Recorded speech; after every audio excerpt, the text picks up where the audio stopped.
జై Bhim. Welcome to doctor PPS EAO TV channel. సోదరులారా, బహుజనులకు మరొకసారి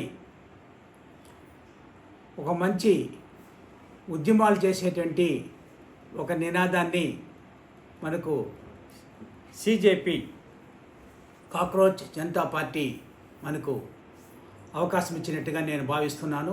మీకు తెలుసు, సిజేపి జంతర్ మంతర్లో ఢిల్లీలో బీజేపీ గవర్నమెంట్ యొక్క మెడలు వంచి ఈరోజు ప్రపంచంలోనే ఒక పెద్ద ఉద్యమాన్ని వాళ్ళు సక్సెస్ఫుల్గా చేసుకొని వచ్చిన విషయం మీకు అందరికీ కూడా తెలుసు.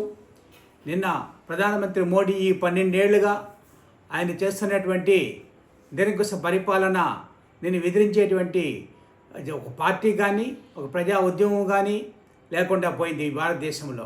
ఎందుకంటే ఆయన చేసినటువంటి దుర్మార్గాలు మీకు అంతా తెలుసు. ఈ యొక్క గవర్నమెంట్ ఆర్గనైజేషన్స్ అన్నింటినీ కూడా ప్రైవేటుమయం నేను చేస్తాను, నాకు అన్నీ ప్రైవేటుమయం చేసి ఆదానికి అంబానికి కట్టబెడతాను అనేది ఆయన యొక్క ప్రధానమైనటువంటి అజెండా. హిందుత్వ అజెండా ముసుగులో ఈ యొక్క కార్యక్రమాలన్నీ ఆయన చేస్తున్నాడు. దీన్ని ఎదిరించే వాళ్ళు లేకుండా రాహుల్ గాంధీ ఫెయిల్ అయిపోయాడు. కమ్యూనిస్టులు అసలు లేరు. ఏ పార్టీ లేకపోవడం వల్ల ఉన్నటువంటి రీజనల్ పార్టీస్ అంతా కూడా ఆయనకు తొత్తులుగా అయిపోయేసి మన ఆంధ్రప్రదేశ్లో ఇట్లా రూలింగ్ పార్టీ కానీ అపోజిషన్ పార్టీ కూడా ఆయనకి దాసోహం అయిపోయేసి ఆయన ప్రశ్నించే పరిస్థితి లేదు.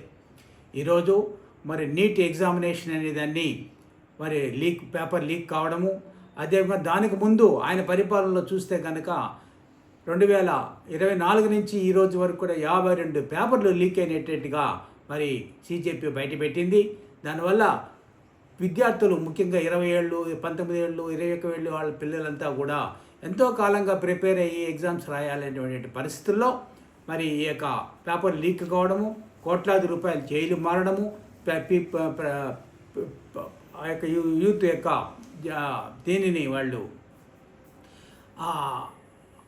జీవితాలతో ఆడుకునేటువంటి పరిస్థితి జరిగింది. దీన్ని ప్రశ్నిస్తే దానికి ఇవన్నీ జరుగుతూ ఉంటాయి అని చెప్పి ఆయన సింపుల్గా చెప్పేయడం జరిగింది.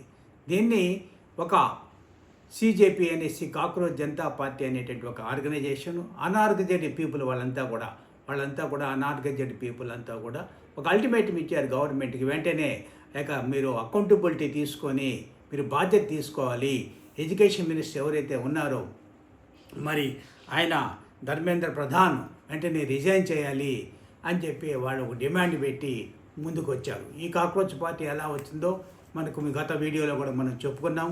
మరి సిజే మన చీఫ్ జస్టిస్ ఆఫ్ ఇండియా ఆయన సర్కాస్టిక్గా ఒక పదాన్ని వాడినప్పుడు ఈ యొక్క నిరుద్యోగుల పైన వీళ్ళు కాక్రోచెస్ లాగా పరాన్న జీవుల్లాగా బతుకుతున్నారు అని అన్నప్పుడు ఆ రోజే 3-4 గంటల వ్యవధిలోనే మరి ఈ యొక్క అభిజిత్ దీపక్ అనేటువంటి కుర్రాడు, 30 ఏళ్ల కుర్రాడు దీన్ని వైరల్ చేసి ఆయన ఫాలోయర్స్గా 2,20,00,000 మందిని తీసుకునే విషయం మీకు అందరికీ తెలుసు. వాళ్ళందరూ కూడా వీళ్ళంతా ఏం చేస్తారులే, అంతా ఆన్లైన్లో ఉండేటువంటి వాళ్ళు వీళ్ళేం చేస్తారు అని అన్నటువంటి ఒక వాళ్ళు చులకనగా ఈ యొక్క ఆర్ఎస్ఎస్ మూకలంతా కూడా మాట్లాడడం జరిగింది.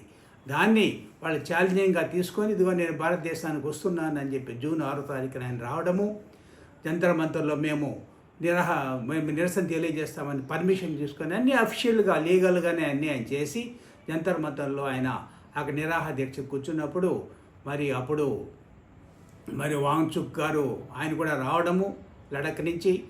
ఇది పెద్ద ఎత్తున మూమెంట్ అయ్యేటప్పటికీ అప్పుడు పార్లమెంటు కూడా 20వ తారీఖున పార్లమెంటుకు సమావేశాలు జరగడము, ఆ సమావేశాల్లో మేము చలో పార్లమెంట్ అనే కార్యక్రమాన్ని వాళ్ళు తీసుకోవడముతో ఇది పెద్ద ఎత్తున భారతదేశం అంతా కూడా నలుమూలల నుంచి కూడా విద్యార్థులంతా వాళ్ళ సొంత ఖర్చులతో ఎంతో వ్యయ ప్రయాసాలకు ఓర్చి వాళ్ళంతా కూడా రావడం జరిగింది ఢిల్లీకి.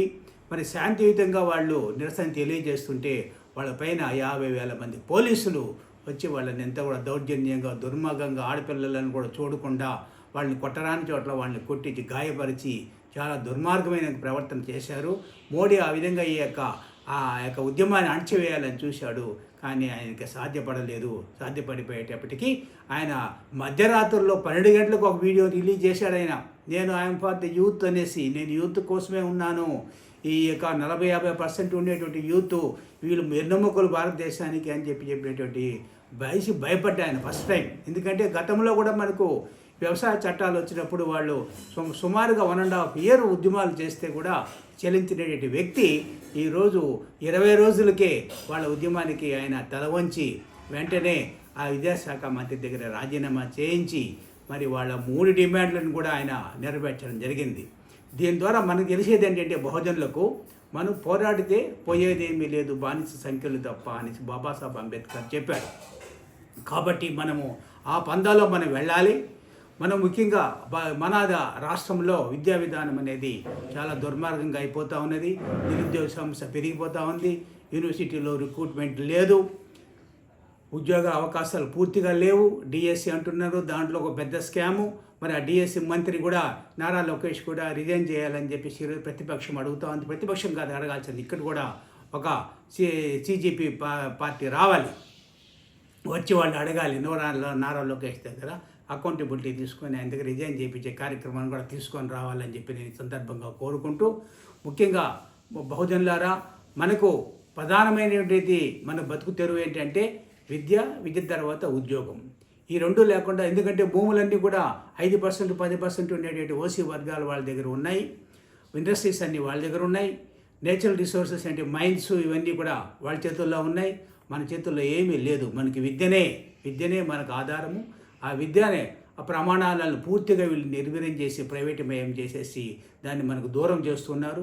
కాబట్టి ఆ విద్యని మనము మళ్ళీ తిరిగి ఉచితంగా ఇవ్వాల్సిన బాధ్యత ప్రభుత్వం పైన ఉన్నది, మన రాజ్యాంగం చెబుతుంది.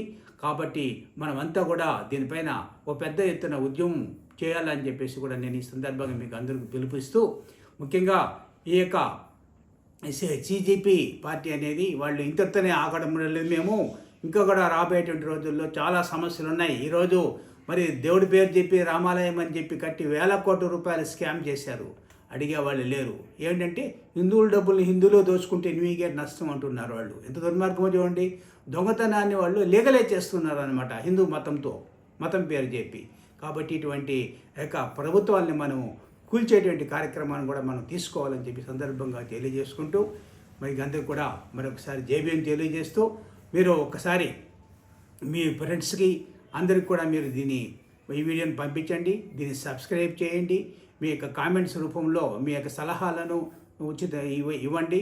తప్పకుండా మనం దీని యొక్క ఉద్యమాన్ని మనం ముందు తీసుకెళ్తాం ఆంధ్రప్రదేశ్లో కూడా తెలియజేసుకుంటూ, ముఖ్యంగా ఆ యొక్క అభిజిత్ దీపక్ని వాళ్ళ యొక్క యూత్ అందరినీ కూడా మనం ఈ సందర్భంగా వాళ్ళకి శుభాకాంక్షలు తెలియజేయాలని చెప్పి శుభాకాంక్షలు తెలియజేసుకుంటూ జై భీమ్.